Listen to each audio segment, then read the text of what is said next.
Hi there, I'm Rebecca and a really warm welcome back to my channel, PumpkinBecki. It's been a really busy gardening week, but I thought we'd just take a moment out to have a look at some of the trees that we've worked on in previous videos. Let's get started.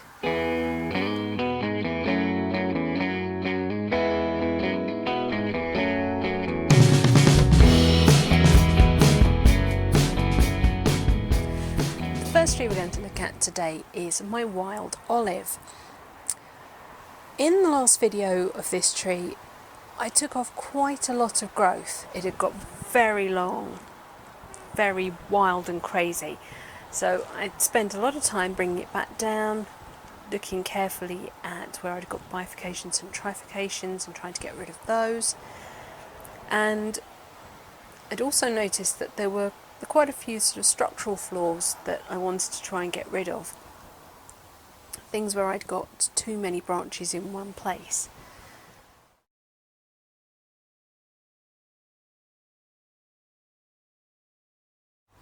So hopefully you'll notice from that first work that actually I've removed quite a lot more, and most of that happened yesterday.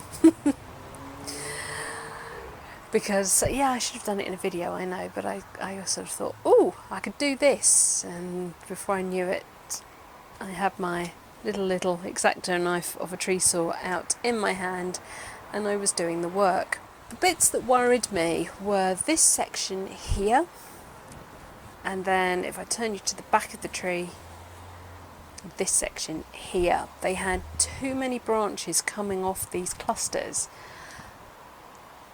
and I was concerned that we were going to start to get undue swelling in those areas. It was making the canopy very dense, which looked kind of pretty, but actually it wasn't very structurally good. So I went ahead and I cut out two branches from this section here. So this is your front view of the tree with the dead wood, and these two branches were behind this one.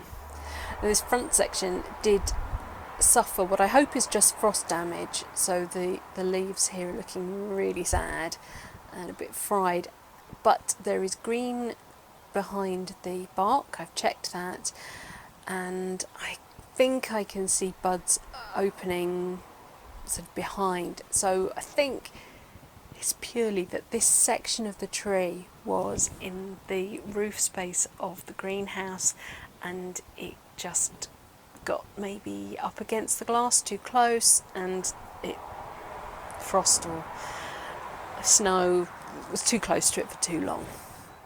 Hopefully those leaves will just come away eventually and be replaced by more. So that definitely thins out the picture here at the front of the canopy. Now at the back we have this section of trunk that comes up, and then we sort of get two pieces very, very close to each other, but I don't think I can do without one or the other, to be fair. I wouldn't be left with much of a tree if I did that.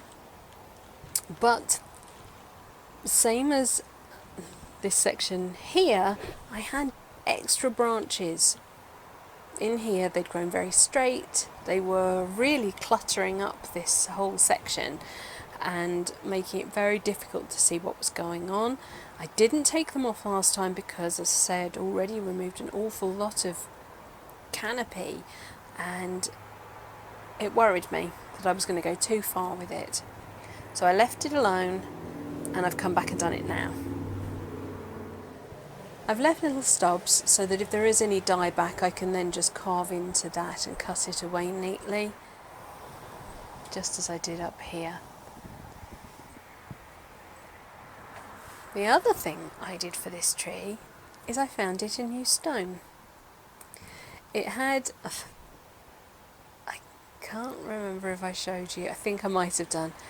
It had a piece of lava stuck underneath this, but the root had sort of outgrown it and the space had got bigger and bigger, and the lava just kept falling out. So I thought, I'm just going to find it a new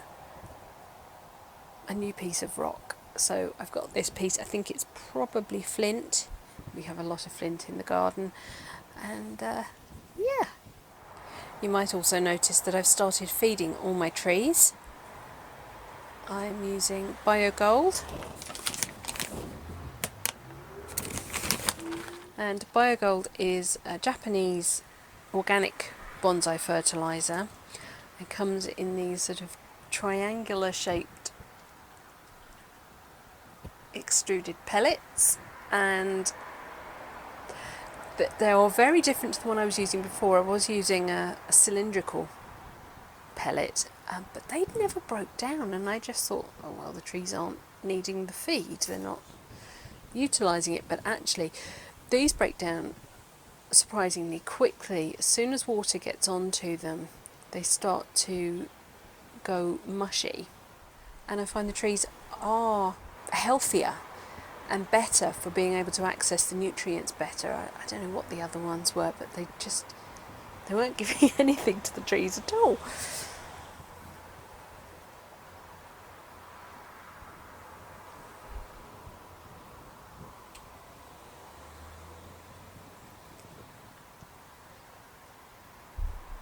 So I think that's really starting to come into its own now.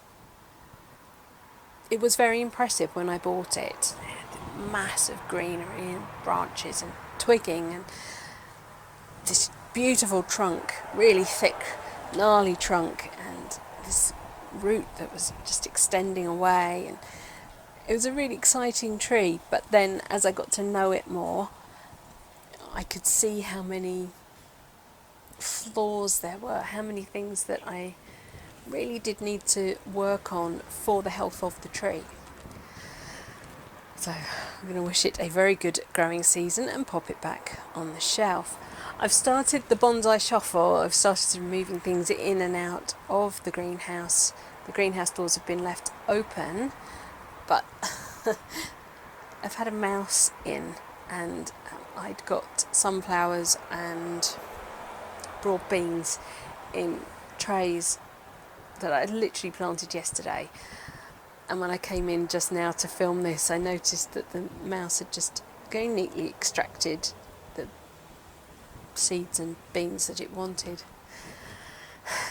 So I actually need my high up shelf space quite urgently, so it's important that those trees get going out there now. And hopefully the nighttime temperatures are now at a point where they won't drop below freezing. Next we're going to have a look at my Norway Spruce Forest Picea abies. I've had a couple of requests to catch up on this forest, so I thought we'd have a little look at it today. I'm just picking off some old needles which have fallen on the soil surface. It's grown on really well. I was a little bit worried about how it would do. I don't think I've lost any trees. Pretty sure that's right, that it was 3 and 5, which is good. And I have been through and I've taken off any old needles that were definitely used.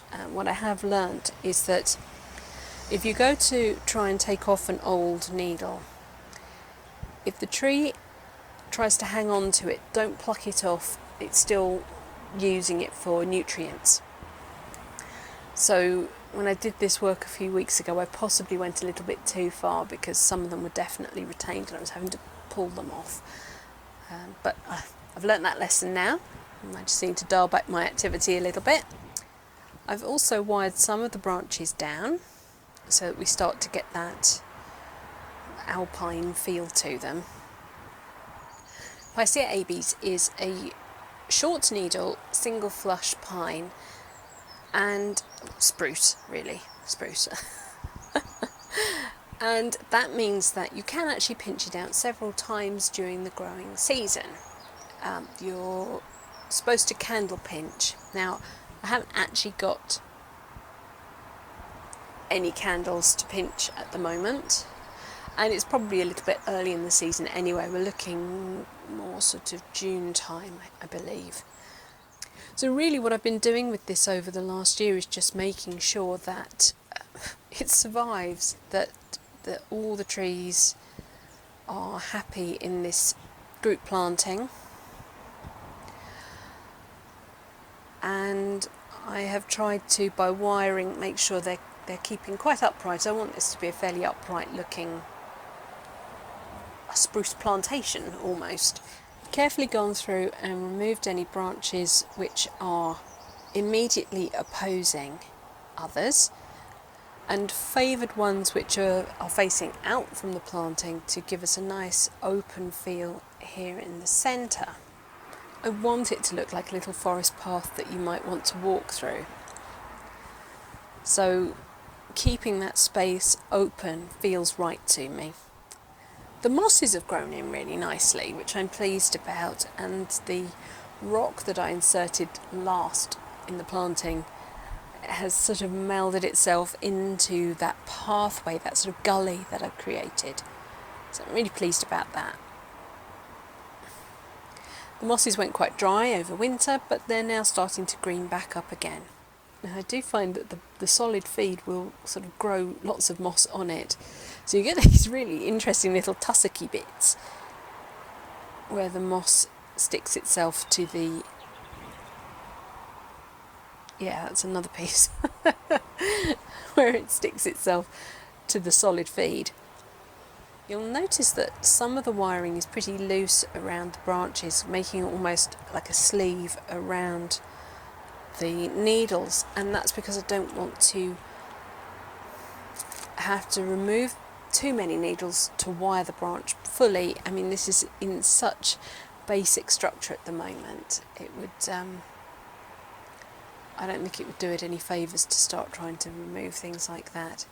So I'm just going to sort of let it be a little bit. Here are some good examples of needles that can come off. There's a very definitely brown one just here. Gentle pulling and it came straight off. Let's compare that to one of these ones coming off the trunk here that is still nice and green. You can see I'm actually pulling the tree there. So the tree is still utilising that one. I don't want to take that off.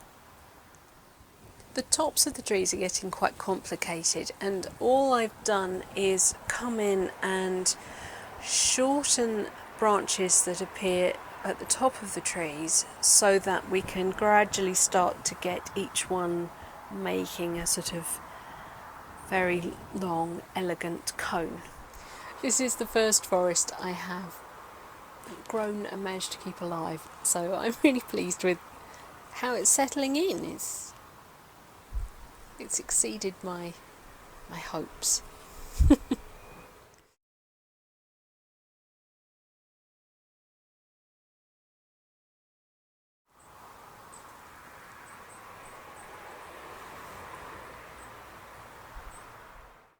The next tree we're looking at is a little bit of eye candy from my friend Dave at Blue Sky Bonsai. This is my Chinese quince. It is flushed out in its beautiful spring foliage. The colour's just, absolutely gorgeous.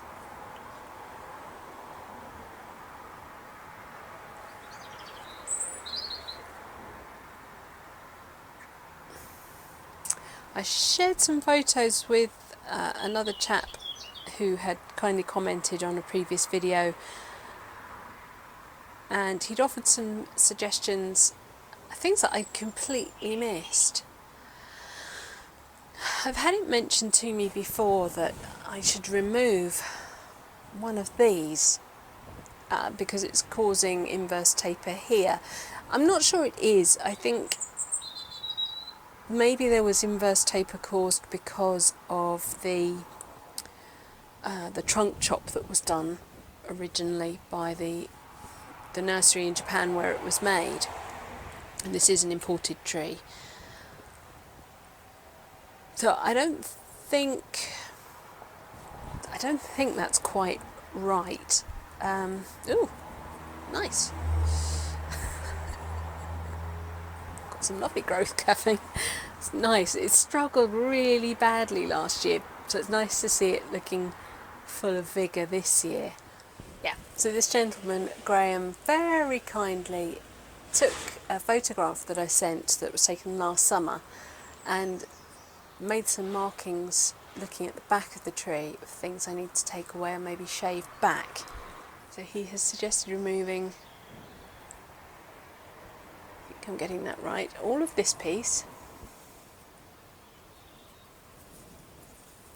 which is all of this.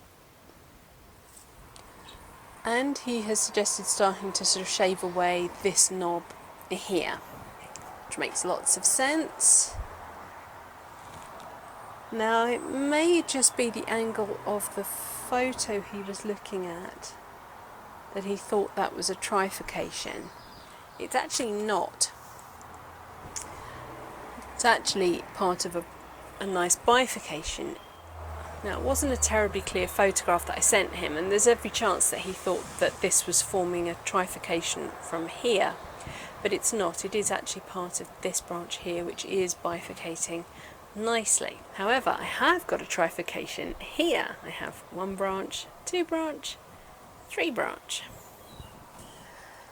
So I do need to do something about that. Some of these wounds are so old and thick, I almost feel like going at it with a Dremel or something, but I don't actually like the way Dremel work looks on trees, so I'm going to chicken out of that one.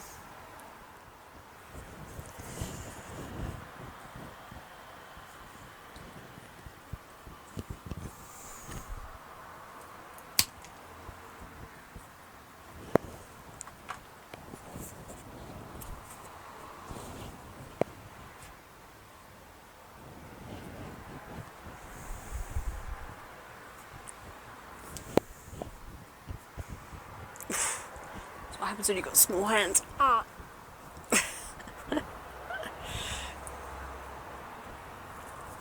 Oh, come on. Yes.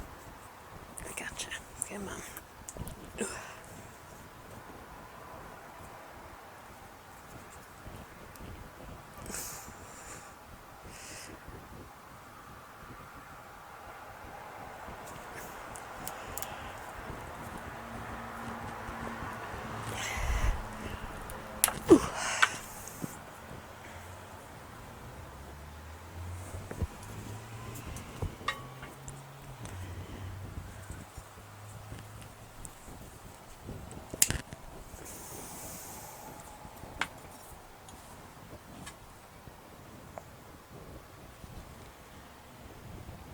Right, there we go. So that is all of that section removed, and I will put some cut paste on that.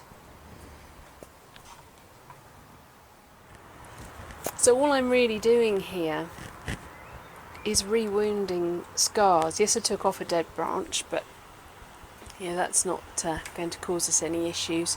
I'm not doing any major pruning of branches.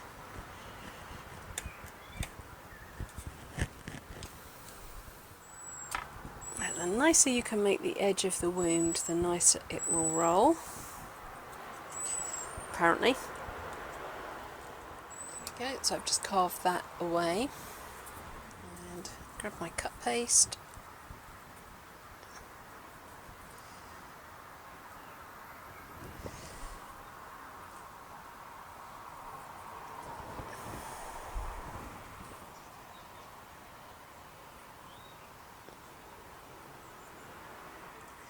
You can see that the branch I marked previously, gosh, when was that?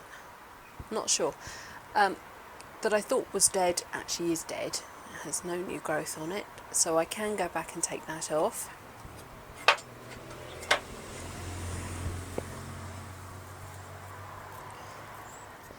I can see there's quite a nice collar, so I can actually cut just above that.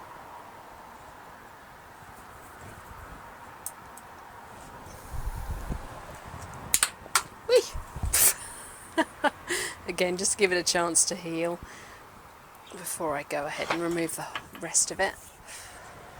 As nerve-wracking as doing things like this is for me, I can see what my viewer Graham was saying.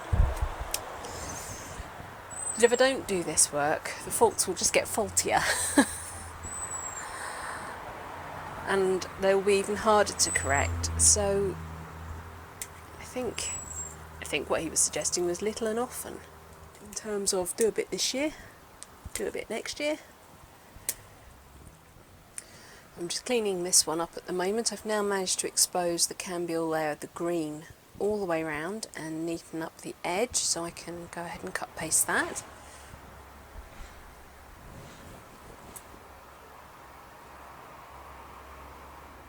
So my aim here is to reduce the bulbousness here. I have taken quite a bit off, but I still want to try and reduce this section.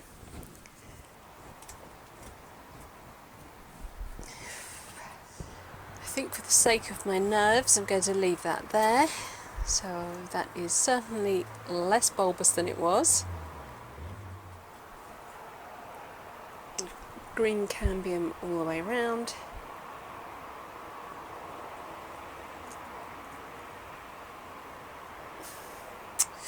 I don't know whether I'm meant to be putting cut paste on the centre bit, but I am. Please remember I am a beginner. I am not and have never pretended to be an expert. Hopefully you're learning with me, and I'm more than happy to learn from you. I think when I look at this section, this branch is probably the least helpful. So I could go ahead and remove all of that and then encourage this branch maybe to come up and take its place or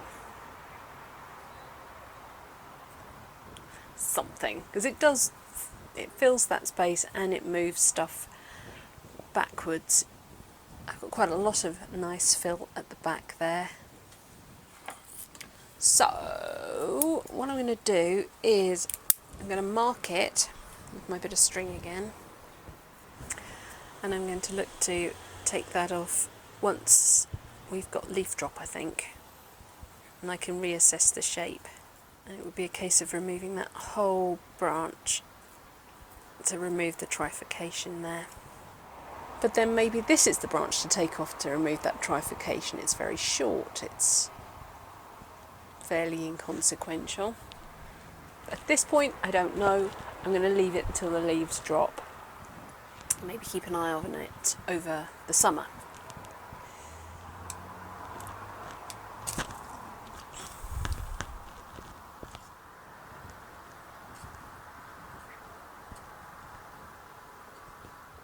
Here I have tried to reduce the bumpiness that was happening here. There had obviously been branches on both sides of this that have been taken off.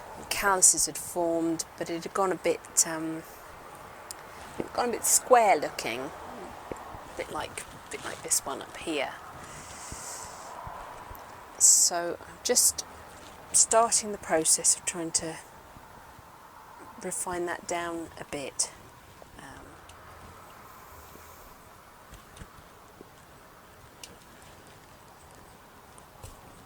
Cut paste those before I go too far.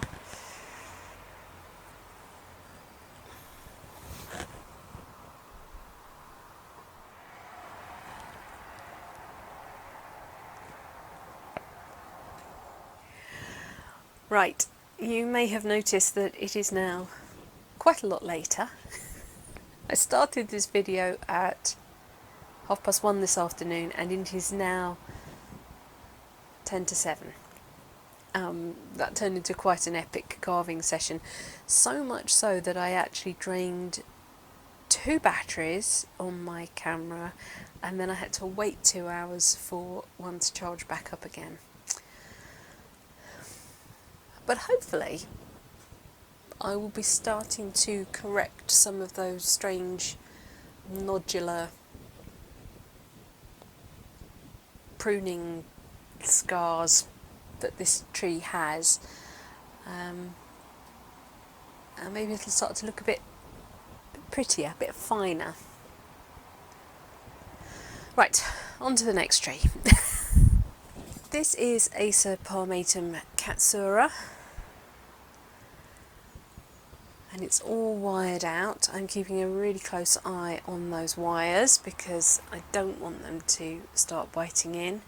Spring is a really full-on time with maples. You just keep pinching out tips, pinching out leaves so that you keep the trifurcation down and you keep it as close as you can.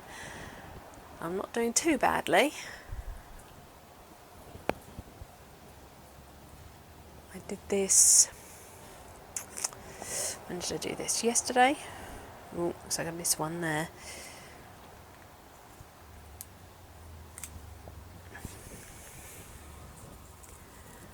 It really is just a case of going through pretty much every day, every couple of days at most, and pinching back to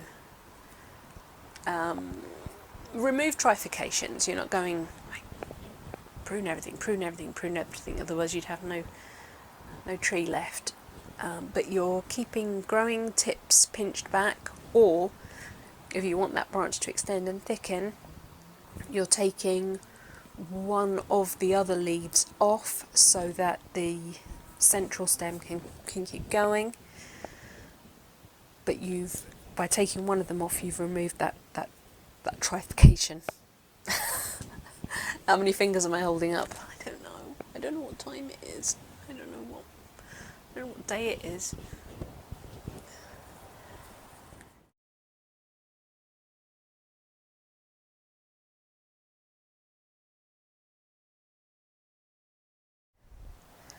I do love the colour of Katsura. It's quite remarkable.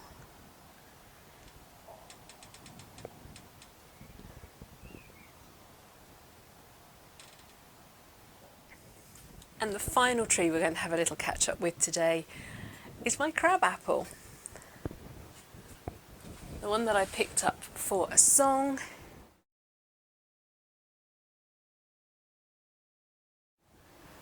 And chopped the living daylights out of.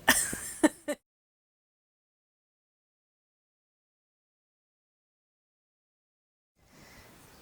we go, you should be able to see all the red buds breaking just everywhere, absolutely everywhere.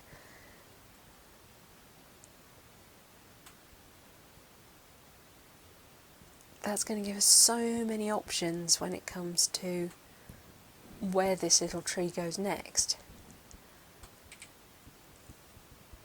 Isn't that fantastic? I'm really pleased.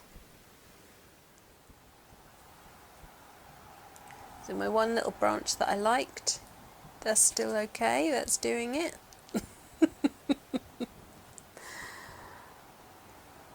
And I'm really happy with my decision on the roots as well, to remove the lower sort of secondary root base that we'd got going on and preserve this higher up one. I think it was absolutely the right decision. Right, well, I think at long last that is it for this week's video. I don't show you any more trees, or we literally will be here till Christmas. Thank you so much for watching. Please remember to rate, share and subscribe to me here on YouTube. And until next time, bye.